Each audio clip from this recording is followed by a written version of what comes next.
One company's weak economic forecast had a major impact on the stock market yesterday. I'll tell you which one. Today is Friday, February 21st. From Ave Maria Radio, this is Michigan Mornings.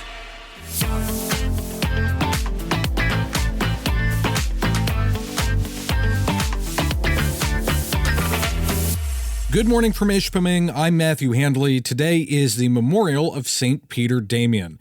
Let's begin with this news.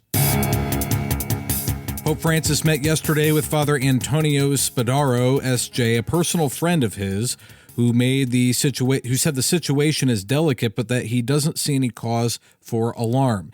He made those comments to the Italian newspaper Il Corriere della Sera. The Holy See press office says the Pope is seeing gradual improvement. Here in Michigan, a bipartisan deal to keep the tipped wage credit is headed to Governor Gretchen Whitmer's desk without a deal on the court-ordered paid sick leave mandate that takes effect today. 15 Democrats joined most of the State House Republicans this week to pass the legislation. The minimum wage deal was approved by the Senate last week, and it raises the tipped wage to 50% of the state's minimum wage.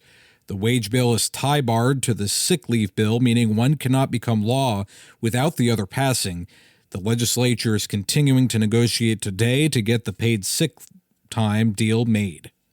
Congresswoman Hillary Scholten of Grand Rapids is warning West Michigan residents of proposed cuts being considered in Congress to Medicaid.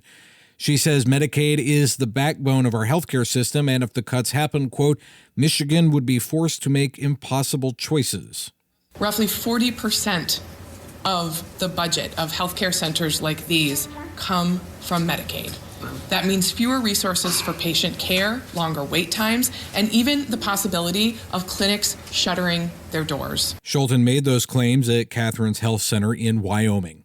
President Donald Trump has reappointed Governor Gretchen Whitmer to the Bipartisan Council of Governors, making her the longest-serving member of that council. The Council of Governors is made of 5 Democrats and 5 Republicans and works with federal agencies as representatives of the nation's governors.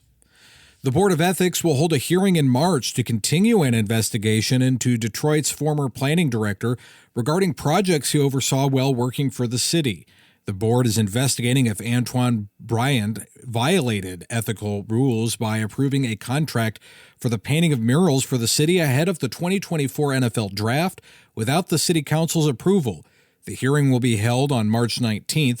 The board has asked for clarification on if they can continue the investigation since Bryant no longer works for the city and if they're able to put out penalties in place if the investigation continues. And budget cuts may leave some teachers and employees of Jackson School District out of a job. Superintendent Jeff Beal said they're on track to be more than $4 million over budget and that 85% of their district funds go to paying salaries. The district is now offering severance packages. This is Michigan Mornings from Ave Maria Radio. Now this. The leading Catholic voices are on EWTN Radio. We want listeners to see that God has a unique and unrepeatable plan for their lives and how to rejoice in the work God's doing in their hearts and in their homes. God wants to set us free to live more abundantly. More to Life explores what that really looks like, living it out in our everyday life and relationships. More to Life with Dr. Greg and Lisa Popchak. Coming up today at 10 on Ave Maria Radio. In Detroit today, we're looking at partly sunny skies with a high near 28. Tonight will be mostly cloudy with lows dipping to 14. Tomorrow, we can expect mostly sunny skies with a high near 28 with some wind gusts as high as 22 miles per hour. Sunday will be mostly cloudy. We'll break the freezing temperature with a high near 34. And Monday, we'll have a chance of rain and snow during the morning. Our high will be 40 with mostly cloudy skies. In Saginaw today, we're looking at partly sunny skies with a high near 28. Tonight will be mostly cloudy with lows dipping to 15. Tomorrow we'll have partly sunny skies with a high near 28. It will be windy. We'll have some gusts as high as 26 miles per hour. Sunday will be mostly cloudy. We'll crack the freezing point with a high near 34. And on Monday, we have a chance of rain and snow in the morning. It'll be mostly cloudy with a high near 38.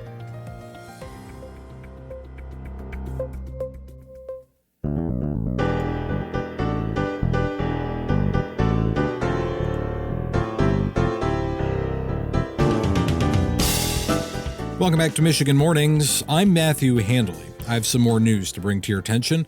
The Trump administration is ending the temporary protected status of Haitian immigrants.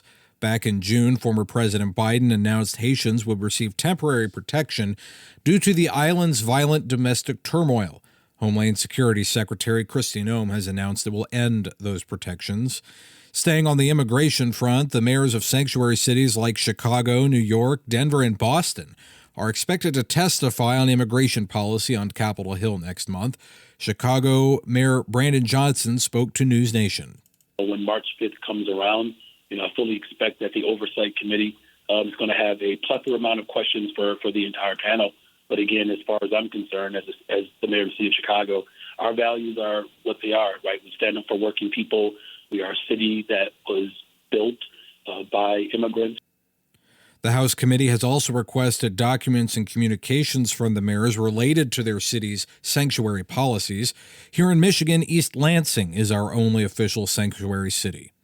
Ukrainian President Volodymyr Zelensky says he had a productive meeting with President Trump's envoy to Ukraine and Russia. In a post on X, Zelensky said, quote, "I am grateful to the United States for all the assistance and bipartisan support for Ukraine and the Ukrainian people," end quote.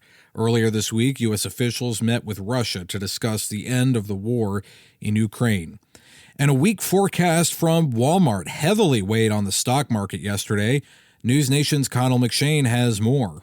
Rough guidance from the huge retailer, and Walmart's so big it can have an impact on the economy, so that had people worried. Dow down 1%. In addition to the 450-point drop in the Dow, the S&P 500 fell 26 points, and the Nasdaq was off 93. Back here in Michigan, a 30-year-old Army veteran is announcing that he is running for Michigan's 10th congressional district next year as a Democrat. The seat is currently held by U.S. Representative John James of Shelby Township. Alex Hawkins is a reserve sheriff's deputy for Oakland County and a bomb disposal officer for the Michigan National Guard. He previously lost a primary in 2024 for the Democratic nomination for the Michigan 55th District State House race. St. Peter Damian says, in serenity, look forward to the joy that follows sadness. Hope leads you to that joy, and love enkindles your zeal. I'm Matthew Handley. That's going to do it for this edition of Michigan Mornings on a Friday. Lord willing, I will talk to you again on Monday. Until then, goodbye.